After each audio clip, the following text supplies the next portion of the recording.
ವಿಷಯದಲ್ಲಿ ಕೃಷ್ಣನನ್ನ ಹುಡುಕ್ತಾ ಹುಡುಕ್ತಾ ಹೋಗ್ತಾ ದಾರಿಯಲ್ಲಿ ಸಿಕ್ಕಂತಹ ಮರಗಳು ಬಳ್ಳಿಗಳು ಎಲ್ಲವನ್ನು ತಿಳ್ಕೊಂಡು ಹೋಗ್ತಾರೆ. ಮಧ್ಯದಲ್ಲಿ ಪರೋಪಕಾರವನ್ನು ಮಾಡುವಂತಹ ಅಂದ್ರೆ ತಮ್ಮ ದೇಹದ ಪ್ರತಿಯೊಂದು ದೇಹ ಅಂದ್ರೆ ವೃಕ್ಷರೂಪ ದೇಹದ ಪ್ರತಿಯೊಂದು ಅವಯವಗಳನ್ನು ಪರೋಪಕಾರಕ್ಕಾಗಿಯೇ ಮೀಸಲಿಡುವಂತಹ ಕೆಲವು ಮರಗಳ ಹಣ್ಣು ಹೂವುಗಳು ಕೊಡುವಂತಹ ಹೂವುಗಳನ್ನು ಕೊಡುವಂತಹ ಮರಗಳ ಹೆಸರನ್ನು ಹೇಳ್ತಾ ಆಮ್ರ ಪನ ಕವಿದಾರ ಇತ್ಯಾದಿ ಎಲ್ಲವನ್ನು ಹೇಳ್ತಾ ನೀವೆಲ್ಲ ಪರೋಪಕಾರಕ್ಕಾಗಿಯೇ ಹುಟ್ಟಿದ್ದೀರಾ, ಯಮುನಾ ತೀರದ ಹತ್ತಿರ ಆ ತೀರದಲ್ಲಿ ಬೆಳೆದಿದ್ದೀರಾ. ಇಂತಹ ನೀವು ಆ ಪರಮಾತ್ಮನ ವಿರಹದಿಂದ ನೊಂದು ಹೋಗಿರುವಂತಹ ನಮಗೆ ಕೃಷ್ಣ ಎಲ್ಲಿದಾನ, ನಿಮ್ಗೆ ಏನಾದ್ರು ಪರೋಪಕಾರ ಎನ್ನುವುದು ಶಬ್ದ ಹೇಳಿರೋದ್ರಿಂದ ನಮಗೆ ಸ್ವಲ್ಪ ಉಪಕಾರ ಮಾಡಿ ಎನ್ನುವಂತಹ ವಿಷಯ ಗೊತ್ತಾಗುತ್ತೆ. ಕೃಷ್ಣ ಎಲ್ಲಿದಾನ ಅಂತ ಸ್ವಲ್ಪ ತಿಳಿಸಿ. ಆಮೇಲೆ ಅಲ್ಲಿ ಮುಂದೆ ಹೋಗ್ತಾ ಭೂಮಿಯಲ್ಲಿ ಹಸಿರಾದ ಹುಲ್ಲು ಕಂಡ ತಕ್ಷಣ ಅವರಿಗೆ ಅನ್ಸುತ್ತೆ ಈ ಭೂಮಿ ರೋಮಾಂಚಿತಳಾಗ್ಬಿಟ್ಟಿದ್ದಾಳೆ ಅಂತ. ಆಗ ಅವಳನ್ನ ಕೇಳ್ತಾರೆ, ನೀನ್ ಏನ್ ತಪಸ್ ಮಾಡಿದೆ, ನೀನು ರೋಮಾಂಚಿತಳಾಗಿದೀಯಾ ಯಾಕೆ ಕೇಶವನ ಪಾದ ಸ್ಪರ್ಶವಾಯ್ತು ಅಂತ ನೀನು ರೋಮಾಂಚನಗೊಂಡಿದ್ಯಾ ಅಂತ ಅನ್ಸುತ್ತೆ. ಅಂದ್ರೆ ಅದಕ್ಕೆ 2-3 ಕಾರಣ ಇರ್ಬೋದು. ಯಾಕಂದ್ರೆ ಭೂಮಿಯ ವಿಷಯದಲ್ಲಿ ಪರಮಾತ್ಮನ ಅನುಗ್ರಹ ಅನೇಕ ರೀತಿಯಾಗಿದೆ. ಅವನು ಈ ಯಮುನಾ ತೀರದಲ್ಲಿ ಕಾಲಿಟ್ಟಿದ್ದರಿಂದ ಅವನ ಪಾದ ಸ್ಪರ್ಶವಾಯಿತು ಎನ್ನುವಂತಹ ಭಾವನೆ, ಅಥವಾ ವಾಮನಾವತಾರದಲ್ಲಿ ಭೂಮಿಯಲ್ಲಿ ಮೊದಲು ಅವನ ಹೆಜ್ಜೆ ಇಟ್ಟಾಗ ಎಲ್ಲ ಇಡೀ ಪ್ರದೇಶವನ್ನು ಅವನು ಆಕ್ರಮಿಸಿಬಿಟ್ಟ ಹೆಜ್ಜೆಯಿಂದ, ಹಾಗಾಗಿ ಆ ರೀತಿಯಾಗಿ ಸ್ಪರ್ಶ ತನಗೆ ಆಯಿತು ಅನ್ನುವಂಥದ್ದೇ, ಅಥವಾ ವರಾಹಾವತಾರದಲ್ಲಿ ತನ್ನನ್ನು ಅಲಂಘಿಸಿಕೊಂಡ ಅನ್ನುವಂತಹ ಭಾವದಿಂದ ನೀನು ರೋಮಾಂಚಿತಳಾಗಿದೆಯಾ, ಏನು ಹೇಳು, ನೀನು ನಿಜವಾಗಿಯೂ ತಪಸ್ಸು ಮಾಡಿಬಿಟ್ಟಿದೀಯಾ ಅನ್ಸುತ್ತೆ ಅಂತ ಅವನ್ನ ಕೇಳ್ತಾ ದಾರಿಯಲ್ಲಿ ಸಿಗುವ ಒಂದು ಜಿಂಕೆಯನ್ನ, ಹೆಣ್ಣು ಜಿಂಕೆಯನ್ನ, ಹರಿಣಿಯನ್ನ ಕೇಳಿ, ಈಗ ತಾನೇ ಸ್ವಲ್ಪ ಹೊತ್ತಿನ ಮೊದಲು ಕೃಷ್ಣ ಒಬ್ಬಳು ಪ್ರೇಯಸಿಯೊಡನೆ ಈ ಕಡೆ ಹೋಗಿದ್ದಾನೆ. ಅವನು ತನ್ನ ದೇಹದ ಸೌಂದರ್ಯಗಳಿಂದ ನಿಮ್ಮ ಕಣ್ಣುಗಳಿಗೂ ಸಹ ಆನಂದ ಮಾಡಿರ್ಬೋದು. ಯಾಕೆ ಅಂತ ಹೇಳಿದ್ರೆ ಅವನು ಈ ಕಡೆ ಬಂದ ಅನ್ನೋದು ಹೆಂಗ್ ಗೊತ್ತಾಗ್ತಾ ಇದೆ ಅಂದ್ರೆ, ಅವನ ಧರಿಸಿದಂತಹ ಮಲ್ಲಿಗೆಯ ಮಾಲೆಯ ಸುಗಂಧ ಇಲ್ಲಿ ಸುರಿತಾ ಇದೆ. ಆ ಮಲ್ಲಿಗೆ ಮಾಲೆ ಏನಾಗಿದೆ ಅಂದ್ರೆ ಪ್ರೇಯಸಿಯ ಎದೆ ಮೇಲಿರುವಂತಹ ಕುಂಕುಮದಿಂದ ಮಿಶ್ರಿತವಾಗಿದೆ. ಹಾಗಾಗಿ ಅವನು ಅವಳನ್ನ ಕರೆದುಕೊಂಡು ಈ ಕಡೆ ಹೋಗಿರ್ಬಹುದು ಅಂತ ಭಾವಿಸ್ತೇವೆ. ಅವನೇನಾದ್ರೂ ಈ ಕಡೆ ಬಂದೆ ಅಂತ ಅವನು ತನ್ನ ಪ್ರಿಯೆಯ ಮೇಲೆ ಹೆಗಲ ಮೇಲೆ ತೋಳಿಟ್ಟು ಕೈಯಲ್ಲಿ ಕಮಲವನ್ನು ಹಿಡಿದು ತಿರುಗಿಸ್ತಾ ಇಲ್ಲಿ ಬಂದಿರ್ಬೋದು ಅನ್ಸುತ್ತೆ. ಯಾಕೆ ಅಂದ್ರೆ ಅವನು ಹಾಕೊಂಡ ತುಳಸಿ ಮಾಲೆಗೆ ಅವನ ಸುಗಂಧದ ಹುಡುಕೊಂಡು ಬಂದಂತಹ ದುಂಬಿಗಳ ಸಮೂಹ ಇಲ್ಲಿ ಅವನ್ನ ಹಿಂಬಾಲಿಸಿರಬೇಕು. ಮರಗಳನ್ನು ನೋಡಿ ಹೇಳ್ತಾ ಇರೋದು. ಆಗ ನೀವೆಲ್ಲರೂ ಸಹ ಅವನಿಗೆ ನಮಸ್ಕಾರ ಮಾಡಿದ್ದೀರಾ. ನಮಸ್ಕಾರ ಹೇಗೆ ಗೊತ್ತಾಗ್ತಾ ಇದೆ ಅಂದ್ರೆ ಮರಗಳೆಲ್ಲರೂ ಸಹ ಫಲವನ್ನು ಕೊಡ್ತಾ ಇರೋದ್ರಿಂದ ಬಗ್ಗಿರುವುದ ಕಾರಣ, ಬಗ್ಗಿರೋದು ನಮಸ್ಕಾರದ ಚಿಹ್ನೆ. ನೀವೆಲ್ಲ ನಮಸ್ಕಾರ ಮಾಡಿದೀರಾ ಅಂತ ಅನ್ಸುತ್ತೆ. ಅವನು ನಿಮ್ಮನ್ನ ಪ್ರೇಮ ಪೂರ್ವಕವಾದ ದೃಷ್ಟಿಯಿಂದ ಅಭಿನಂದಿಸಿರ್ಬೇಕಲ್ವೇ. ಇನ್ನೊಬ್ಬ ಹೇಳ್ತಾಳೆ, ನೋಡಿ ಬಳ್ಳಿಗಳನ್ನು ಕೇಳಿ ಅವುಗಳು ತುಂಬಾ ರೋಮಾಂಚನಗೊಂಡು ಬಿಟ್ಟಿವೆ. ಯದ್ಯಪಿ ತನ್ನ ಪತಿಯಾದ ವೃಕ್ಷದ ತೋಳಿನಲ್ಲಿ ಇದ್ದರೂ ಸಹ ಅವುಗಳು ಇಷ್ಟೆಲ್ಲ ರೋಮಾಂಚನಗೊಳ್ಳಕ್ಕೆ ಕಾರಣ ಕೃಷ್ಣ ಇಲ್ಲಿ ಹೋಗುವಾಗ ತನ್ನ ಬೆರಳ ತುದಿಯನ್ನ ಇಲ್ಲಿ ಸ್ಪರ್ಶ ಮಾಡಿ ಹೋಗಿದ್ದಾನೆ ಅಂತ ಅನ್ಸುತ್ತೆ. ಹೀಗೆ ಮನಸ್ಸಿಗೆ ಬಂದ ರೀತಿಯಲ್ಲಿ ಹೇಳ್ತಾ ಕೃಷ್ಣನನ್ನು ಹುಡುಕ್ತಾ ಎಲ್ಲರೂ ಕೃಷ್ಣಾತ್ಮಕರೇ ಆಗಿಬಿಟ್ಟು ಅವನು ಮಾಡಿದಂತಹ ಲೀಲಾವತಾರದ ವಿಷಯಗಳನ್ನೆಲ್ಲ ಅನುಕರಣೆ ಮಾಡ್ತಾರೆ ಅಂತ ಅದನ್ನು ಹೇಳೋದು ಬೇಡ ಅಂತ ಬಯಸ್ತೇನೆ. ಒಬ್ಬಳು ಪೂತನ ಹಾಗೆ, ಒಬ್ಬಳು ಶಕಟದ ಹಾಗೆ, ಅಂದ್ರೆ ಇನ್ನೊಬ್ಬಳು ಕೃಷ್ಣನ ಹಾಗೆ ಇಟ್ಟುಕೊಂಡು ಬಂದಂತಹ ತೊಂದರೆಗಳನ್ನೆಲ್ಲ ಕೃಷ್ಣನ ರೂಪದಲ್ಲಿರುವಂತಹ ಒಬ್ಬ ಸ್ತ್ರೀ, ಒಬ್ಬಳಲ್ಲ ಒಂದೊಂದು ಗುಂಪಲ್ಲಿ ಒಂದೊಂದು ರೀತಿಯಾದಂತಹ ಒಬ್ಬಳು ಸ್ತ್ರೀ, ಒಬ್ಬೊಬ್ರು ತೊಂದರೆ ಕೊಡುವಂತಹ ದೈತ್ಯಾದಿಗಳು, ಹೀಗೆ ಮಾಡ್ತಾ ಎಲ್ಲರನ್ನೂ ಸಹ ಕೃಷ್ಣ ಹೇಗೆ ನೆನೆಸಿಕೊಂಡು ಬಿಟ್ಟಿದ್ದ ಅಂದ್ರೆ ಅವರಿಗೆ ಕೃಷ್ಣನ ರೂಪ ಬಿಟ್ಟು ಇನ್ನೇನು ಕಾಣಿಸ್ತಾನೇ ಇರ್ಲಿಲ್ಲ. ಆ ಪರಿಸ್ಥಿತಿ ಆಗಿ ಹೋಯಿತು. ಹೀಗೆ ಹೋಗ್ತಾ ಇರುವಾಗ ಒಂದು ಕಡೆ ಪರಮಾತ್ಮನ ಹೆಜ್ಜೆ ಗೊತ್ತು ಕಂಡು. ಹೇಗೆ ಅವನ ಹೆಜ್ಜೆ ಗೊತ್ತು ಅಂತ ಹೇಳ್ತೀರಾ ಅಂದ್ರೆ, ಆ ಹೆಜ್ಜೆಯ ಪಾದದ ಅಡಿಗೆ ಇರುವಂತಹ ಗಜ, ಪದ್ಮ, ವಜ್ರ, ಅಂಕುಶ, ಯವ ಮೊದಲಾದ ಚಿಹ್ನೆಗಳು ಆ ಕೊನೆಯಲ್ಲಿ ಕಾಣಿಸ್ತಾ ಇದೆ. ಹಾಗಾಗಿ ಪರಮಾತ್ಮನದೇ ಅದು ಪಾದಗಳು ಅಂತ ಗೊತ್ತಾಗ್ತಾ ಇದೆ. ಅವನು ಈ ಕಡೆ ಹೋಗಿದ್ದಾನೆ ಅಂತ ಅನ್ಕೊಂಡು ಇಟ್ಟುಕೊಂಡು ಸ್ವಲ್ಪ ಮುಂದೆ ಹೋದ ತಕ್ಷಣ ಇನ್ನೊಂದು ಸ್ತ್ರೀಯ ಹೆಜ್ಜೆಯು ಸಹ ಅದ್ರ ಜೊತೆಗೆ ಸೇರಿದ್ದನ್ನು ನೋಡಿ ಬಹಳ ದುಃಖವಾಗೋಯ್ತು ಎಲ್ಲರಿಗೂ. ಇದು ಯಾವ ಸ್ತ್ರೀ, ಯಾವ ತರುಣಿಯ ಹೆಜ್ಜೆ ಇದು?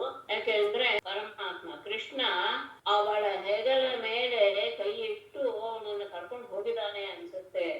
ಯಾಕೆ ಅಂದ್ರೆ ಅವು ಗೋವಿಂದನಿಗೆ ಅವಳು ಮಾಡಿದಂತಹ ಸೇವೆ ಬಹಳ ಹಿಡಿಸಿಬಿಟ್ಟಿದೆ ಅನ್ಸುತ್ತೆ. ಅದಕ್ಕೆ ಅವಳನ್ನ ಮಾತ್ರ ಏಕಾಂತ ಸ್ಥಳಕ್ಕೆ ಕರ್ಕೊಂಡು ಹೋಗಿದ್ದಾನೆ. ಇಲ್ಲಿ ಅವನು ಹೋಗಿದ್ದಾನೆ ಅಂದ್ರೆ ಅವನ ಪಾದ ಪದ್ಮದ ಬಿದ್ದಂತಹ ದೇವರು ಗೂಡಿಗಳು ಸಹ ಅತ್ಯಂತ ಪವಿತ್ರವಾದವು. ಯಾಕೆಂದ್ರೆ ಇಂತಹ ಗೂಡನ್ನ ಬ್ರಹ್ಮ, ಶಿವ, ಲಕ್ಷ್ಮೀ ದೇವಿಯು ಸಹ ತಮ್ಮ ಎಲ್ಲ ಪಾಪಗಳು ಪರಿಹಾರವಾಗಲಿ ಅಂತ ತಲೆ ಮೇಲೆ ಧರಿಸ್ತಾರೆ. ಅವನ ಪಾದ ಪದ್ಮದ ಇದಾಯ್ತು, ಅದರಿಂದ ಆ ಗೂಡುಗಳು ಸಹ ಪವಿತ್ರವಾಗಿಬಿಟ್ಟಿವೆ ಅನ್ನೋದು ಒಂದು ವಿಶೇಷ. ಆದರೆ ಅವನ ಜೊತೆಗೆ ಇನ್ನೊಬ್ಬಳ ಹೆಜ್ಜೆ ಇದೆಯಲ್ಲ, ಅದು ಮಾತ್ರ ನಮ್ಮ ಮನಸ್ಸಿಗೆ ಬಹಳ ಆತಂಕವನ್ನು ಉಂಟು ಮಾಡ್ಬಿಟ್ಟಿದೆ. ನಮ್ಮೆಲ್ಲರಿಂದ ಅವನನ್ನ ಒಬ್ಬಳೇ ಕರೆದುಕೊಂಡು ಹೋಗಿ ಅವನ ಅಗ್ರಪಾನವನ್ನು ಮಾಡ್ತಾ ಇದ್ದಾಳೆ ಅಂತ ಹೇಳ್ತಾ ಸ್ವಲ್ಪ ದೂರ ಹೋದ್ಮೇಲೆ ಅವಳ ಹೆಜ್ಜೆ ಗುರುತು ಕಾಣೋದಿಲ್ಲ. ಆಗ ಅವಳ ಪಾದಕ್ಕೆ ಚುಚ್ಚುತ್ತೆ, ನೋಯುತ್ತೆ ಎನ್ನುವ ಉದ್ದೇಶದಿಂದ ಆತ ಅವಳನ್ನ ಎತ್ಕೊಂಡು ಹೋಗಿದ್ದಾನೆ ಅಂತ ಕಾಣುತ್ತೆ. ಯಾಕೆಂದ್ರೆ ಅವಳನ್ನ ಎತ್ಕೊಂಡಾಗ ದೇಹ ಭಾರವಾಗುತ್ತೆ. ಭಾರವಾದಾಗ ಕಾಲನ್ನ ಸ್ವಲ್ಪ ದೃಢವಾಗಿ ಇಡ್ಬೇಕಾಗತ್ತೆ ನೆಲದ ಮೇಲೆ. ಇಲ್ಲಿ ನೋಡಿ ಆತನ ಹೆಜ್ಜೆಗಳು ಆಳವಾಗಿ ಊರಿವೆ, ಹಾಗಾಗಿ ಅವಳನ್ನ ಎತ್ಕೊಂಡು ಹೋಗಿರ್ಬೇಕು. ಇನ್ನೊಂದ್ ಕಡೆ ಹೆಜ್ಜೆ ಎತ್ಕೊಂಡು ಕಾಣುತ್ತೆ, ಅಲ್ಲಿ ಹೂವನ್ನ ಏನಾದ್ರು ಬಯಸಿದ್ಲೇನೋ ಅವಳನ್ನ ಕೊಡಕ್ಕೋಸ್ಕರ ಅವಳನ್ನ ಇಲ್ಲಿ ಇಳಿಸಿದ್ದಾನೆ. ಮತ್ತೆ ಅವಳಿಗೋಸ್ಕರ ಇಲ್ಲಿ ಹೂವನ್ನೂ ಸಹ ಕಿತ್ತಿದ್ದಾನೆ ಅಂತ ಅನ್ಸುತ್ತೆ. ಇಬ್ಬರೂ ಸಹ ಕುದಿಗಾಲನ್ನು ಮಾತ್ರ ಇಟ್ಟಿದ್ರಿಂದಾಗಿ ಪೂರ್ಣವಾಗಿ ಪಾದದ ಚಿಹ್ನೆ ಕಾಣಿಸ್ತಾ ಇಲ್ಲ, ಎರಡು ಅಪೂರ್ಣವಾದಂತಹ ಚಿಹ್ನೆ ಕಾಣಿಸ್ತಾ ಇದೆ ಅಂತ ಕೇಶ ಪ್ರಸಾದನಂ ಸ್ವತ್ರ ಕಾಮಿಣ್ಯಾ ಕೃತಂ ತಾನಿ ಚೂಡೇತಾ ಕಾಂತಾಂ ಉಪವಿಷ್ಟ ವಿಹದ್ರುವಂ. ಮುಂದೆ ಬಂದು ಹೇಳ್ತಾರೆ, ಇಲ್ಲಿ ಒಂದ್ ಕಡೆ ಅಂದ್ರೆ ಅಲ್ಲಿ ತಮ್ಮ ಜಾನುವಿನ ಗುರುತು ಅಲ್ಲಿ ಕಾಣುತ್ತೆ. ಅದ್ರ ಜೊತೆಗೆ ಇನ್ನೊಂದು ಜಾನುವಿನ ಗುರುತು ಸಹ ಕಾಣ್ತಾ ಇದೆ. ಅದೆರಡನ್ನು ನೋಡಿ ಹೇಳ್ತಾರೆ, ಅತ್ರತು ಕಾಮಿನ್ಯಾಹ ಕೇಶ ಪ್ರಸಾದನಂ ಕೃತಂ ಅಂತಾಂ ತಾನಿ ಚೂಡಯತ ಇಹ ಉಪವಿಷ್ಟಂ ಧ್ರುವಂ. ಅತ್ರತು ಇಲ್ಲಿ ಆದರು ಮುಂದೆ ಹೋಗಿ ಅಲ್ಲೆರಡು ಗುರುತುಗಳನ್ನು ನೋಡಿ ಕಾಮಿನ ಅವಳ ಮೇಲಿನ ಪ್ರೀತಿಯಿಂದ ಕೃಷ್ಣನಿಂದ ಕಾಮಿನ್ಯಾಹ ತನ್ನ ಪ್ರಿಯತಮೆಯ ಕೇಶ ಪ್ರಸಾದನಂ ಕೃತಂ ಅವನು ಅವಳಿಗೆ ತಲೆ ಎಲ್ಲ ಬಾಚಿ ಅಲಂಕಾರ ಮಾಡಿದ್ದಾನೆ ಅನ್ಸುತ್ತೆ. ಕಾಂತಾಂ ಆ ಪ್ರಿಯತಮೆಯನ್ನ ತಾನೇ ಚೂಡಯತ ಆ ಕೇಶ ಹೂಗಳನ್ನ ಅವಳಿಗೆ ಅಲಂಕಾರ ಮಾಡುವಾಗ ಇಹ ಉಪವಿಷ್ಟಂ ಧ್ರುವಂ ಇಲ್ಲಿ ಕುಳಿತಿರಬೇಕು ಅನ್ನೋದು ಚೆನ್ನಾಗಿ ಗೊತ್ತಾಗ್ತಾ ಇದೆ. ಅಂದ್ರೆ ಮಂಡಿಯ ಗುರುತು ಕಾಣಿಸ್ತಾ ಇದೆ ಇಬ್ಬರದು. ಅವನು ಅವಳಿಗೆ ತಲೆಯನ್ನೆಲ್ಲ ಬಾಚಿ ಹೂವನ್ನೆಲ್ಲ ಮುಡಿಸಿದ್ದಾನೆ. ಕೆಳಗೆ ಕೂತಿರುವಂತಹ ಇಬ್ಬರ ಚಿಹ್ನೆಗಳು ಇಲ್ಲಿ ಮಂಡಿಯೂರಿ ಕುಳಿತಿರುವಂತಹ ಚಿಹ್ನೆಗೆ ಕಾಣಿಸ್ತಾ ಇದೆ. ಅವನು ಅವಳ ತಲೆ ಬಾಚಿ ಅವಳಿಗೆ ಹೂವನ್ನು ಮುಡಿಸಿರ್ಬೇಕು ಅಂತ ಹೇಳ್ತಾರೆ. ಮುಂದಿನ ಮಾತು ಶುಕರ ಮತ್ತು ಅಶ್ಕೋವಾಚ ಹೇಳಿಲ್ಲ. ಪ್ರೇಮೇತಯಾಚ ಆತ್ಮರಾಮೋಪ್ಯ ಖಂಡಿತಃ ಕಾಮಿನಾಂ ದರ್ಶಯಂತೈನ್ಯಂ ಸ್ತ್ರೀಣಾಂ ಚೈವ ದುರಾತ್ಮತಾಂ. ಸ್ವಲ್ಪ ಇಲ್ಲಿ ಕಠಿಣವಾದ ಶಬ್ದಗಳನ್ನೇ ಬಳಸಿದ್ದಾರೆ. ಆತ್ಮರತಃ ಆತ್ಮಾರಾಮಃ ಅಖಂಡಿತಃ ಅಪಿ ಕಾಮಿನಾಂ ನಿಮಿಷ ಹೇಳ್ತೇನೆ. ಕಾಮಿನಾಂ ಸ್ತ್ರೀಣಾಂ ದೈನ್ಯಂ ದುರಾತ್ಮತಾಂಚ ಏವ ದರ್ಶಯನ್ ತಯಾ ರೇನೆ. ಆತ್ಮರತಃ ಅಂದ್ರೆ ತನ್ನಲ್ಲಿ ತಾನೇ ತೃಪ್ತಿಯಿಂದ ಹೊಂದಿರುವುದು. ಇನ್ನೊಂದರ ಅವಶ್ಯಕತೆ ಇಲ್ಲ. ಅವನ ಸುಖವನ್ನ ಅನುಭವಿಸಕ್ಕೆ ಇನ್ನೊಂದು ವಸ್ತುವಿನ ಅವಶ್ಯಕತೆ ಇಲ್ಲ. ಶುಕರ ಮಾತು ಕೃಷ್ಣನ ಬಗ್ಗೆ ನಾ ಕೇಳಿದೆ. ಅವನು ಆತ್ಮತೃಪ್ತ ಅಷ್ಟೇ ಅಲ್ಲ, ಅವನು ಆತ್ಮಾರ ತನ್ನಲ್ಲಿ ತಾನೇ ಆನಂದ ವಿಹಾರವನ್ನ ಅನುಭವಿಸುವವನು ಅಷ್ಟೇ ಅಲ್ಲ, ಅಖಂಡಿತ ಅತಿ ಯಾವ ತರುಣಿಯರ ವೈಯಾರಗಳಿಗೂ ಸಹ ವಶನಾಗದೇ ಇರುವಂತನು. ಅವನ ಮನಸ್ಸು ಹಾಗೆ ಯಾರಿಗೂ ಸಹ ಒಲಿಯೋದಿಲ್ಲ. ಅಂಥವನೂ ಸಹ ಅಪಿ ತುಂಬಾ ಮುಖ್ಯ. ಯಾಕೆ ಇದ್ ಮಾಡ್ದ, ವ್ಯವಹಾರ ಮಾಡ್ದ ಅಂದ್ರೆ ಕಾಮಿನ ಸ್ತ್ರೀಯ ಮೇಲೆ ಮೋಹಗೊಂಡಂತಹ ಕಾಮಿಗಳು ಅವರಿಗೆ ತೋರಿಸ್ತಾ ಇದ್ದಾನೆ ಏನಂತ, ಸ್ತ್ರೀಣಾಂ ದೈನ್ಯಂ, ಸ್ತ್ರೀಯರ ಬಗ್ಗೆ ಅವರು ಯಾವ ದೀನ ಸ್ಥಿತಿಗೆ ಇಳಿದ್ದಾರೆ ಅಂತ ಒಂದು.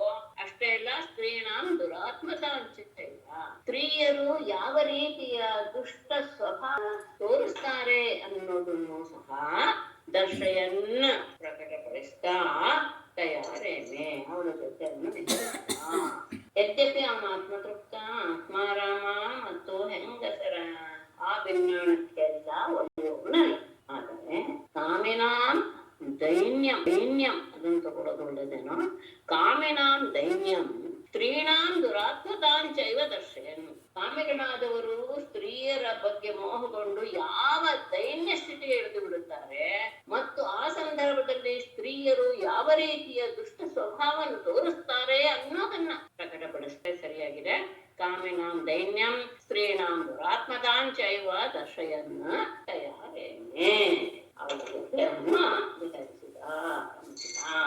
ಇಲ್ಲಿ ಸ್ತ್ರೀಯನ್ನ ಹೊತ್ತುಕೊಂಡು ಹೋಗಿದ್ದು, ಅವಳಿಗೆ ಹೂ ಮುಡಿಸಿರೋದು, ಇದೆಲ್ಲವೂ ಸಹ ದೈನ್ಯದ ಚಿಹ್ನೆ. ಅವನಿಂದ ಆ ರೀತಿಯಾಗಿ ಸೇವೆ ಮಾಡಿಸ್ಕೊಂಡಿರೋದು ಅವಳ ದೌರಾತ್ಮ್ಯದ ಚಿಹ್ನೆ ಅಂತ ಇಲ್ಲಿ ತಿಳ್ಕೊಳ್ಬೇಕು ಅಂತ ಹೇಳ್ತಾರೆ. ರೇಮೆ ಅಂದ್ರೆ ಮೇಡಮ್, ರೇಮೆ ಅಂದ್ರೆ ವಿಹಾರ ಮಾಡಿದ. ರಮತೆ ಎನ್ನುವುದರ ಲಿಟ್ಲಕ ಅಂದ್ರೆ ಅದು ನೋಡಿದವರಿಲ್ಲ. ಲಿಟ್ಲಕಾರ ಯಾವಾಗಲೂ ಪರೋಕ್ಷದಲ್ಲಿ ನಡೆಯುವ ವಿಷಯವನ್ನ ಹೇಳುವುದು. ವಿಹಾರ ಮಾಡಿದ. ಇತ್ಯೇವಂ ದರ್ಶಯಂತ್ಯಸ್ತಾಃ ಚೇರುರ್ಗೋಪ್ಯೋ ವಿಚೇತಸಃ ಯಾಂ ಗೋಪಿಂ ಅನಯತ್ ಕೃಷ್ಣಃ ವಿಹಾಯ ಅನ್ಯಾಃ ಸ್ತ್ರಿಯೋ ವನೇ. ಏವಂ ಕೃಷ್ಣಃ ಅನ್ಯಾಃ ಸ್ತ್ರಿಯಃ ವನೇ ವಿಹಾಯ ಯಾಂ ಗೋಪೀಂ ಅನಯತ್ ತಾಃ ದರ್ಶಯಂತ್ಯಃ ವಿಚೇತಸಃ ಗೋಪ್ಯಃ ಚೇರುಃ. ಇತ್ಯೇವಂ ಈ ರೀತಿಯಾಗಿ ಕೃಷ್ಣನು ಅನ್ಯಾಃ ಸ್ತ್ರೀಯಃ ವನೇ ವಿಹಾಯ ಬೇರೆ ಎಲ್ಲ ಸ್ತ್ರೀಯರನ್ನು ಸಹ ಕಾಡಿನಲ್ಲಿ ಬಿಟ್ಟು ಯಾಂ ಗೋಪಿಂ ಅನಯತ್ ಯಾವ ಒಬ್ಬಳು ಗೋಪಿಯನ್ನ ಕಳೆದುಕೊಂಡು ಹೋದನೋ ತಾಹ ಅವಳು ಓಡಾಡಿದಂತಹ ಚಿಹ್ನೆಗಳನ್ನೆಲ್ಲ ದರ್ಶಯಂತ್ಯ ತೋರಿಸ್ತಾ, ಒಬ್ರಿಗೊಬ್ರಿಗೂ ತೋರಿಸ್ತಾ, ವಿಚೇತಸಃ ಗೋಪ್ಯ ಮನಸ್ಸಿಗೆ ಬಹಳ ಖಿನ್ನತೆ ಮೂಡಿತು. ಹಾಗೆ ಖಿನ್ನ ಮನಸ್ಕರಾಗಿ ಅವರು ಚೇರು ಅಲೆತು. ತಮ್ಮನ್ನೆಲ್ಲ ಬಿಟ್ಟು ಅವನು ಒಬ್ಬ ಗೋಪಿಯನ್ನು ಮಾತ್ರ ಕರ್ಕೊಂಡು ಹೋಗಿದ್ದಾನೆ ತನ್ನ ಜೊತೆ ಅಂತ ಹೇಳಿ ಅವರಿಬ್ಬರು ನಡೆದಂತಹ ಎಲ್ಲ ರೀತಿಯ ಚಿಹ್ನೆಗಳು ಪ್ರತಿಯೊಂದು ಅವರು ಓಡದಂತಹ ಚಿಹ್ನೆಗಳನ್ನ ತೋರಿಸ್ತಾ ಇನ್ನೂ ಮನಸ್ಸಿಗೆ ಖೇದ ಹೆಚ್ಚಾಯ್ತು. ಹಾಗೆ ಆ ಕಾಡಿನಲ್ಲಿ ಅಲಿಯೋದಕ್ಕೆ ಶುರು ಮಾಡಿದ್ರು. ಇಲ್ಲಿ ಏನಾಯ್ತು ಅಂತ ಕರ್ಕೊಂಡು ಹೋಗಿದ್ದ ಅವಳೇನು ಮಾಡ್ಬಿಟ್ಟು ಸಾಜಮೇನೆ ತದಾತ್ಮಾನಂ ವರಿಷ್ಠಂ ಸರ್ವಯೋಷಿತ ಹಿತ್ವಾ ಗೋಪೀಹಿ ಕಾಮಯಾನ ಮಾಮ ಸೌಭೃಜತೆ ಪ್ರಿಯ.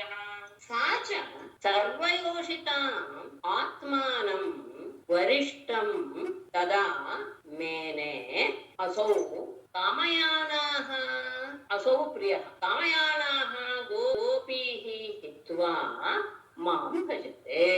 ಇಲ್ಲಿ ಅವಳಿಗೆ ಏನಾಗೋಯ್ತು, ಅವಳಿಗೂ ಅದೇ ಅಹಂಕಾರ ಬರೋದು. ಸಾಚ ಕೃಷ್ಣನ ಜೊತೆಗೆ ಹೋದಂತಹ ಯಾವ ಸ್ತ್ರೀ ಅವಳು ಆತ್ಮಾನಂ ತನ್ನನ್ನ ಸರ್ವಯೋಷಿತಾಮರಿಷ್ಠಂ ತದಾ ಮೇನೆ ನಾನು ಎಲ್ಲಾ ಸ್ತ್ರೀಯರಿಗಿಂತಲೂ ಬಹಳ ಉತ್ತಮ ಅಂತ ಭಾವಿಸಿಬಿಟ್ರು. ಯಾಕೆ ಅಂದರೆ ಅಸೌಪ್ರಿಯ ಈ ಪ್ರೀತಿ ಪಾತ್ರನಾದ ಕೃಷ್ಣನು ಕಾಮಯಾನಃ ಗೋಪೀಹಿ ತನ್ನನ್ನ ಬಯಸ್ತಾ ಇರುವಂತಹ ಇಷ್ಟಪಡ್ತಾ ಇರುವಂತಹ ಎಲ್ಲ ಸ್ತ್ರೀಯರನ್ನು ಬಿಟ್ಟು ಮಾಂ ಭಜತೆ ನನ್ನ ಆಶ್ರಯಿಸಿದ್ದಾನೆ, ನನ್ನ ಜೊತೆ ಅವನು ಬಂದಿದ್ದಾನೆ ಏಕಾಂತದಲ್ಲಿ ಅಂತ ಹೇಳಿದ್ರೆ ನಾನು ಆ ಎಲ್ಲ ಗೋಪಿಕಾ ಸ್ತ್ರೀಯರಿಗಿಂತಲೂ ಬಹಳ ಶ್ರೇಷ್ಠರು ಅಂತ ಅವಳು ಭಾವಿಸೋದಕ್ಕೆ ಶುರು ಮಾಡಿದ್ಲು. ಹಾಗೆ ಆದ ತಕ್ಷಣ ಆ ಅಹಂಕಾರ ಸ್ವಲ್ಪ ಇದಕ್ಕೆ ಕಾರ್ಯರೂಪಕ್ಕೆ ಇಳಿತು. ಏನು ತಥೋಗತ್ವಾ ಮನೋದ್ದೇಶಂ ದೃಪ್ತಾಕೇಶೋ ಅಬ್ರವೀತ್ ನ ಪಾರೇಹಂ ಚರಿತುಂ ನಯಮಾಂ ಯತ್ರ ತೇ ಮನಃ ದೃಪ್ತ ವನೋದ್ದೇಶಂ ಗತ್ವಾ ಕೇಶವಂ ಅಬ್ರವೀತ್ ಅಹಂ ಚಲಿತುಂ ನ ಪಾರಯೇ ಯತ್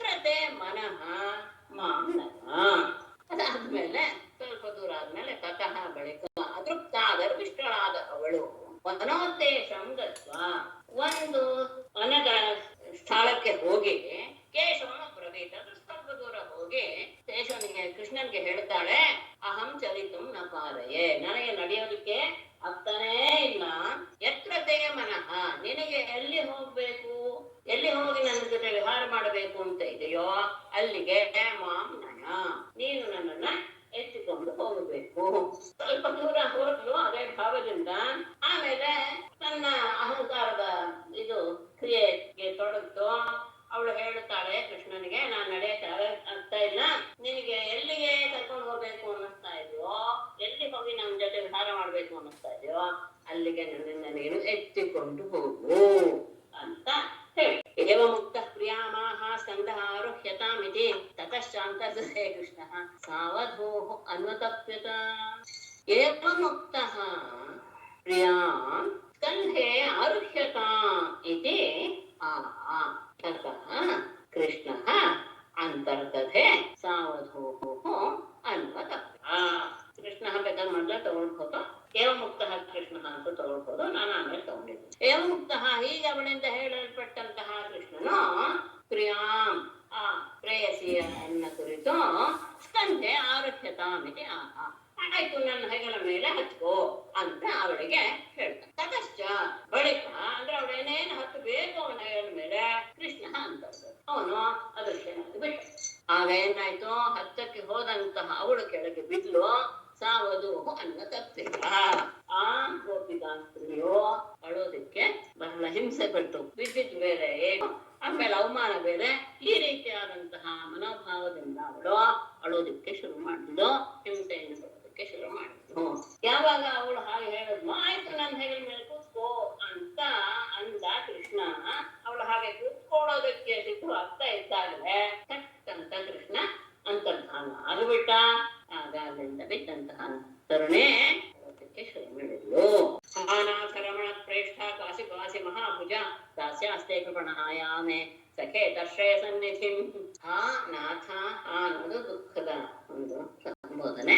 ನಾಥ ರಮಣ ಪ್ರೇಷ್ಠ ಮಹಾಭುಜ ಕ್ವ ಅಸಿ ಕ್ವ ಅಸಿ ಕೃಪಣಾಯಾಹ ತೇ ದಾಸ್ಯಾಹ ಸಖೆ ಮೇ ಸನ್ನಿಧಿಂ ದರ್ಶಯ.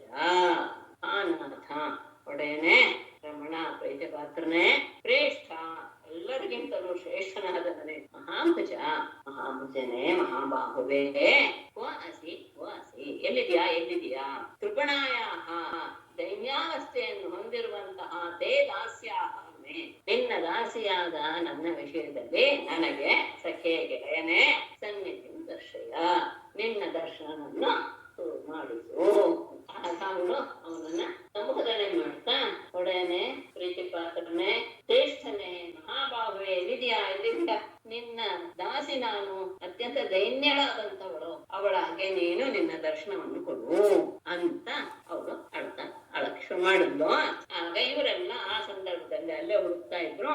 ಅವ್ರು ಬಂದು ಸೇರ್ಕೊಂಡು ಅನ್ವಿಚ್ಛಂತ್ಯೋ ಭಗವತಃ ಮಾರ್ಗಂ ಗೋಪ್ಯೋ ಅವಿದೂರತಃ ಪ್ರದೃಶೋ ಪ್ರಿಯ ವಿಶ್ಲೇಷ ಮೋಹಿತಾಂ ದುಃಖಿತಾಂ ಸಖೀಂ. ಅವಿದೂರತಃ ಭಗವತಃ ಮಾರ್ಗಂ ಅನ್ವಿಚ್ಛಂತ್ಯಃ ಗೋಪ್ಯಃ ಪ್ರಿಯ ವಿಶ್ಲೇಷ ಮೋಹಿತಾಂ ದುಃಖಿತಾಂ ಸಖೀಂ ದದೃಶೋ. ಆ ಸಂದರ್ಭದಲ್ಲಿ ಅವಿದೂರತಃ ಹತ್ತಿರದಲ್ಲಿಯೇ ಭಗವತಃ ಮಾರ್ಗಂ ಪರಮಾತ್ಮನ ಮಾರ್ಗ ಅಂದ್ರೆ ಅವನ ಪಾದದ ಚಿಹ್ನೆ, ಆ ಪಾದದ ಚಿಹ್ನೆಯಿಂದ ಮಾರ್ಗವನ್ನು ಹುಡುಕ್ತಾ ಅನ್ವಿಚ್ಛಂತ್ಯ ಹುಡುಕ್ತಾ ಇರುವಂತಹ ಗೋಪ್ಯ ಗೋಪಿಕೆಯರಿಗೂ ಪ್ರಿಯ ವಿಶ್ಲೇಷ ಮೋಹಿತಾಂ, ತನ್ನ ಪ್ರೀತಿ ಪಾತ್ರನಾದ ಕೃಷ್ಣನ ವಿರಹದಿಂದ ಮೋಹಗೊಂಡಂತಹ ದುಃಖಿತಾಂ ಸಖೀಂ, ದುಃಖಿತನಾದಂತಹ ತಮ್ಮ ಗೆಳತಿಯನ್ನ ಅವರು ದದೃಶು ನೋಡಿದರು. ಅದೇ ಮಾರ್ಗದಲ್ಲೆಲ್ಲ ಹುಡುಕ್ತಾ ಬರ್ತಾ ಇದ್ದಾರೆ. ಇವಳು ಹೀಗೆ ಓಡಾಡ್ತಾ ಇದ್ದಾಳೆ. ಪರಮಾತ್ಮ ತನ್ನನ್ನು ಬಿಟ್ಟು ಹೋದ ಎನ್ನುವಂತಹ ದೈನ್ಯ ಸ್ಥಿತಿಯಿಂದ ಅವಳು ಆಳ್ತಾ ಇರೋದನ್ನ ಇವರೆಲ್ಲರೂ ಹೋಗಿ ನೋಡಿದ್ರು. ಅವಳು ತಮ್ಮ ಸಖಿಯೇ ಆಗಿದ್ದಾಳೆ. ಆಮೇಲೆ ಅವಳು ಹೇಳ್ತಾಳೆ ಏನೇನಾಯ್ತು ಅನ್ನೋದನ್ನೆಲ್ಲ ಹೇಳ್ತಾಳೆ. ತಯ ಏನ್ ವಿಶೇಷ ವಿಸ್ತಾರವಾಗಿ ಏನು ತಗೊಂಡಿಲ್ಲ. ತಯಾಗತಿತ ಮಾಕರ್ಣ್ಯ ಮಾನಪಾಪ್ತಂತ ಮಾಧವಾತ್ ಅವಮಾನಂಚ ದೌರಾತ್ಮ್ಯಾತ್ ವಿಸ್ಮಯಂ ಪರಮಂ ಯಯೋಃ. ಏನಾಯ್ತು ಏನು ಅಂತ ವಿಚಾರಿಸಿದಾಗ ಅವಳು ಸೂಕ್ಷ್ಮವಾಗಿ ಹೇಳಿದ್ಲು. ಮಾಧವ ತಯ ಬೇಡ, ಮಾಧವಾತ್ ಮಾನಪ್ರಾಪ್ತಿಂ ಚ ದೌರಾತ್ಮ್ಯಾತ್ ಅವಮಾನಂಚ ಕಾರುಣ್ಯ ಪರಮಂ ವಿಸ್ಮಯಂ ಯಯೋ. ಆಗ ಅವಳು ಹೇಳ್ತಾಳೆ, ಮಾಧವಾತ್ ಮಾನಪ್ರಾಪ್ತಿಂ, ಪರಮಾತ್ಮ ನನ್ನನ್ನು ಬಹಳ ಇಷ್ಟಪಟ್ಟ, ನನ್ನ ಸ್ವಭಾವಕ್ಕೆ ನಾನು ಬಹಳ ಯೋಗ್ಯಳು ಅನ್ನುವ ಭಾವನೆಯಿಂದ ಅವನು ನನಗೆ ಗೌರವ ಕೊಟ್ಟ. ಅವನಿಂದ ಸಿಕ್ಕಿದ ಗೌರವವನ್ನು, ಆದರೆ ಗೌರಾತ್ಮ್ಯಾತ್ ನನ್ನ ಅಹಂಕಾರದ ಆ ದುಷ್ಟತೆಯಿಂದ ಅವಮಾನಂಚ, ತನಗೆ ಆದ ಅವಮಾನವನ್ನು, ಅವನಿಂದ ಆದ ಅವಮಾನವನ್ನು ಸಹ ತಯಾಗತಿನ ಮಾತಮ್ಯ, ಅವಳಿಂದ ಹೇಳಲ್ಪಟ್ಟಿದ್ದನ್ನ ಕೇಳಿ ಅವನು ತನ್ನನ್ನ ಬಹಳ ಗೌರವಿಸಿದ, ನನ್ನ ಸ್ವಭಾವಕ್ಕೆ ಒಪ್ಪಿಕೊಂಡು ಅಥವಾ ಸ್ವಭಾವನ್ನ ಮೆಚ್ಚಿ. ಆದ್ರೆ ನಾನು ಮಾತ್ರ ನನ್ನ ದುಷ್ಟತನವನ್ನು ತೋರಿಸಿದ್ರಿಂದ ಅವನಿಂದ ನನಗೆ ಅವಮಾನವೂ ಸಹ ಆಗಿಕೊಡ್ತು. ಹೀಗೆ ನಡೆದಂತಹ ವಿಷಯವನ್ನ ಅವಳು ಹೇಳಿದ್ದನ್ನು ಕೇಳಿ ಪರಮಂ ವಿಸ್ಮಯಂ ಎಮ್ಮೆಯು ಅವರೆಲ್ಲರಿಗೂ ಬಹಳ ಆಶ್ಚರ್ಯ ಹೊರತು ಏನು ನಡೆಯೋದುಂಟೆ ಅಂತ ಅನ್ನಿಸ್ತು ಅವ್ರಿಗೆಲ್ಲ. ಆಮೇಲೆ ಸರಿ, ಎಲ್ರು ಈಗ ಮತ್ತೆ ತಥೋ ಅವಿಷನ್ವನಂ ಚಂದ್ರ ಜ್ಯೋತ್ಸ್ನಾ ಯಾವತ್ ಯಥಾವ್ಯತೆ ತಮಃ ಪ್ರವಿಷ್ಟ ಆದರ್ಶ್ಯ ತಥೋ ನಿವವೃತು ಸ್ತ್ರೀಯ ತತಃ ಚಂದ್ರ ಜ್ಯೋತ್ಸ್ನಾ ಯಾವತ್ ವಿಭಾವ್ಯತೆ ವನಂ ಅವಿಶನ್ ತಮಃ ಪ್ರವಿಷ್ಟಂ ಆಲಕ್ಷ್ಯ ತತಃ ಸ್ತ್ರೀಯಃ ನಿವವೃತು. ತತಃ ಬಳಿಕ ಇಷ್ಟೆಲ್ಲ ಆದ್ಮೇಲೆ ಮನಸ್ಸುಗಳ ಚಕಿತವಾಯ್ತು ಎಲ್ರಿಗೂ. ಚಂದ್ರ ಜ್ಯೋತ್ಸ್ನ, ಚಂದ್ರನ ಬೆಳದಿಂಗಳು ಯಾವಾಗ ವಿಭಾವ್ಯತೆ, ಎಲ್ಲಿಯವರೆಗೂ ತನ್ನ ಬೆಳಕನ್ನ ಹರಿಸ್ತಾ ಇದ್ದಾನೋ ಅಲ್ಲಿಯವರೆಗೂ ಅವಿಷನ್ ವನಂ ಅವಿಷನ್, ಆ ಕಾಡಿನಲ್ಲೇ ಅವರು ಪ್ರವೇಶ ಮಾಡಿ ಬಿಡುತ್ತಾನೆ ಇದ್ರು. ಆದರೆ ತಮಃ ಪ್ರವಿಷ್ಟಂ ಆಲಕ್ಷ್ಯ, ಮುಂದೆ ಮುಂದೆ ದಟ್ಟವಾದ ಕತ್ತಲೆ ವ್ಯಾಪಿಸಿರುವುದನ್ನ ನೋಡಿ ತತಃ ಶ್ರೇಯ ನಿವರ್ತು, ಅಲ್ಲಿಂದ ಎಲ್ಲರೂ ಹಿಂತಿರುಗಿ ಬಂದ್ಬಿಟ್ರು. ಚಂದ್ರನ ಬೆಳದಿಂಗಳಿರುವವರೆಗೂ ಸಹ ಗೋಪಿಯರು ಎಲ್ಲಿವರೆಗೂ ಕಾಣುತ್ತೋ ಅಲ್ಲಿಯವರೆಗೂ ಆ ಕಾಡಿನಲ್ಲಿ ಅವನನ್ನು ಹುಡುಕ್ತಾ ಸುತ್ತಾನೇ ಇದ್ದಾರೆ. ಆದ್ರೆ ಮುಂದೆ ಮುಂದೆ ಹೋಗ್ತಾ ದಟ್ಟವಾದ ಕಾಡು, ಗಂಭೀರವಾದ ಕತ್ತಲೆ, ಅದನ್ನ ನೋಡಿ ಇಲ್ಲಿಂದ ಎಲ್ಲರೂ ಸಹ ಹಿಂದಿರುಗಿದರು. ಎಲ್ಲಿಗೆ ಬಂದ್ರು? ತನ್ಮನಸ್ಕಾಹ ತದಾಲಾಪಾಹ ತದ್ವಿಚೇಷ್ಟಾಹ ತದಾತ್ಮಿಕಾಹ ತದ್ಗುಣಾನೇವ ಗಾಯಂತ್ಯಃ ನಾತ್ಮಾಗಾರಾಣಿ ಸಸ್ಮರುಹು. ಹೇಗೆ ಆಗ್ಬಿಟ್ಟಿದ್ದಾರೆ ಅವನು ಬಿಟ್ಟು ಹೋದ್ಮೇಲೆ ಅಂದ್ರೆ, ಒಬ್ಬರಿಗೂ ಸಹ ಅವನ ಮೇಲೆ ಪ್ರಜ್ಞೆಯೇ ಇಲ್ಲ. ಪ್ರತಿಯೊಂದು ಅಂದ್ರೆ ಇಡೀ ದೇಹ, ಮನಸ್ಸು, ಬುದ್ಧಿ ಎಲ್ಲವೂ ಕೃಷ್ಣಮಯವೇ ಆಗ್ಬಿಟ್ಟಿದೆ. ತನ್ಮನಸ್ಕಾಹ ತದಾಲಾಪಾಹ ತದ್ವಿಚೇಷ್ಟಾಹ ತದಾತ್ಮಿಕಾಹ ತದ್ಗುಣಾನ್ ಏವ ಗಾಯಂತ್ಯಃ ಆತ್ಮಾಗಾರಾಣಿ ನ ಸಸ್ಮರುಹು. ತನ್ಮನಸ್ಕಾಹ, ಅವರಿಗೆ ಎಲ್ಲರ ಮನಸ್ಸು ಸಹ ನೆಲೆಗೊಂಡು ಬಿಟ್ಟಿದೆ, ಸಿಕ್ಕಿ ಹಾಕೊಂಡು ಬಿಟ್ಟಿದೆ ಅಂತ ಅಂದ್ರೆ ಅವನ ಹಿಂದೆನೆ ಹೋಗ್ಬಿಟ್ಟಿದೆ ಮನಸ್ಸು. ತದಾಲಾಪಃ, ಅವನ ವಿಷಯಗಳನ್ನೇ ಮಾತಾಡ್ತಾ ಇದ್ದಾನೆ. ತದ್ವಿಚೇಷ್ಟಾಹ, ಅವನ ಹಾಗೆಯೇ ನಡೆ ನುಡಿ ಎಲ್ಲವನ್ನೂ ಮಾಡ್ತಾ ಇದ್ದಾರೆ. ಅಷ್ಟೇ ಎಲ್ಲ ತದಾತ್ಮಿಕಾಹ, ತನ್ಮಯರಾಗಿ ಬಿಟ್ರು, ಕೃಷ್ಣರೇ ಆಗಿಬಿಟ್ಟಂತಹ ಅವರು ತದ್ಗುಣಾನೇವ, ಅವನ ಗುಣ, ಅವನ ಮಹಿಮೆ ಇವುಗಳನ್ನೇ ಹಾಡ್ತಾ ಗಾಯಂತ್ಯ ಹಾಡ್ತಾ ಆತ್ಮ ಆಗಾರ, ಆತ್ಮ ಅಂದ್ರೆ ತಮ್ಮ ದೇಹ, ಆಗಾರ ಅಂದ್ರೆ ಮನೆ, ಯಾವುದು ಸಹ ಅವರಿಗೆ ನ ತಸ್ಮರು, ಅವರು ಸ್ಮರಿಸಿಕೊಂಡ್ರಿಲ್ಲ. ತಮ್ಮ ದೇಹದ ಬಗ್ಗೆ ಭಾನ ಹೊರಟೋಯ್ತು, ದೇಹದ ಬಗ್ಗೆ ಭಾನ ಹೋಯ್ತು ಅಂದ್ಮೇಲೆ ಮನೆ. ಹಾಗಾಗಿ ಅವರು ಮನೆ, ತಮ್ಮ ದೇಹ, ಮನೆ ಎಲ್ಲವನ್ನೂ ಸಹ ಮರೆತು ಬಿಟ್ರು. ಅವನಲ್ಲಿಯೇ ಮನಸ್ಸು ನೆಲೆಗೊಳಿಸಿಬಿಟ್ಟಿದ್ದಾರೆ. ಇನ್ಯಾವುದೋ ಏನು ಕಾಣಿಸ್ತಾನೆ ಇಲ್ಲ ಅವರಿಗೆ. ಅವನ ವಿಷಯನ್ನೇ ಮಾತಾಡ್ತಿದ್ದಾರೆ, ಹಾಗೆ ವ್ಯವಹಾರ ಮಾಡ್ತಾ ಇದ್ದಾರೆ, ಅವನ ಗುಣಗಳನ್ನೇ ಹಾಡ್ತಾ ಎಲ್ಲರೂ ಕೃಷ್ಣಮಯರೇ ಆಗ್ಬಿಟ್ರು. ಹಾಗಾಗಿ ಅವರಿಗೆ ತಮ್ಮ ದೇಹ, ತಮ್ಮ ಮನೆ ಯಾವುದು ಸಹ ನೆನಪಿಗೆ ಬರಲಿಲ್ಲ. ಆ ಸಂದರ್ಭದಲ್ಲಿ ಪುನಃ ಪುಲಿನಮಾಗತ್ಯ ಗಾಲಿಂಜ ಕೃಷ್ಣ ಭಾವನಾ ಸಮವೇತಾ ಜಗ ಕೃಷ್ಣಂ ತದಾ ಗಮನಕಾಂಕ್ಷಿತಾಃ. ಪುನಃ ಕಾಲಿಂಗ್ಯಾಃ ಪುಲಿನಂ ಆಗತ್ಯ ಕೃಷ್ಣ ಭಾವನಾಃ ತದಾಗಮನ ಕಾಂಕ್ಷಿತಾಃ ಕೃಷ್ಣಂ ಸಮವೇತಾಃ ಯತುಃ. ಪುನಃ ಮತ್ತೆ ಕಾಲಿಂಗ್ಯಾಃ ಕೃಷ್ಣ ಭಾವನಾಃ, ಕೃಷ್ಣನನ್ನೇ ಆವಿಸ್ತಾ ಅಂದ್ರೆ ಕೃಷ್ಣ ರೂಪರಾಗಿ. ಕಾಲಿಂಗ್ಯಾಃ ಪುಲಿನಮಾಗತ್ಯ ಸಮರ್ಲೆ ತಗೊಂಡ್ರೆ ಇದ್ರೆ ಅದನ್ನು ಮೊದಲೇ ತಗೋಬಹುದು. ಯಮುನೆಯ ಆ ಮರಳು ದಿಣ್ಣೆಯ ಹತ್ತಿರ ಬಂದು ತದಾಗಮನ ಕಾಂಕ್ಷಿತಾಃ, ಅವನು ಬರ್ತಾನೆ ಎನ್ನುವ ನಿರೀಕ್ಷೆಯನ್ನೇ ಹೊಂದಿದವರಾಗಿ ಸಮವೇತಾಃ ಎಲ್ಲರೂ ಒಟ್ಟಾಗಿ ಕೃಷ್ಣಂ ಜಗತ್ತು, ಕೃಷ್ಣನನ್ನ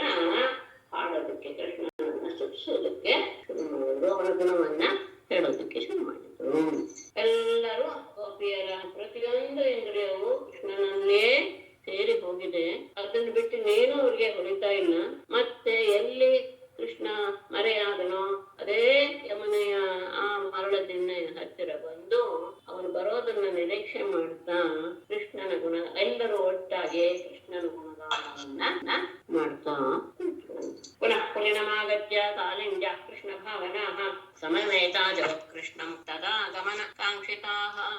ಶ್ರೀಮದ್ಭಾಗವತೆ ಮಹಾಪುರಾಣೇ ದಶಮಸ್ಕಂಧೇ ಪೂರ್ವಾರ್ಧೇ ನಾರಾಯಣಂ ನಮಸ್ಕೃತ್ಯ ನರಂ ಚೈವ ನರೋತ್ತಮಂ ದೇವೀಂ ಸರಸ್ವತೀಂ ವ್ಯಾಸಂ ತतो ಜಯಮುದೀರಯೇತ್. ಸರ್ವೇ ಭವಂತು ಸುಖಿನಃ, ಸರ್ವೇ ಸಂತು ನಿರಾಮಯಾಃ, ಸರ್ವೇ ಭದ್ರಾಣಿ ಪಶ್ಯन्तु, ಮಾ ಕಶ್ಚಿತ್ ದುಃಖಭಾಗ್ ಭವೇತ್.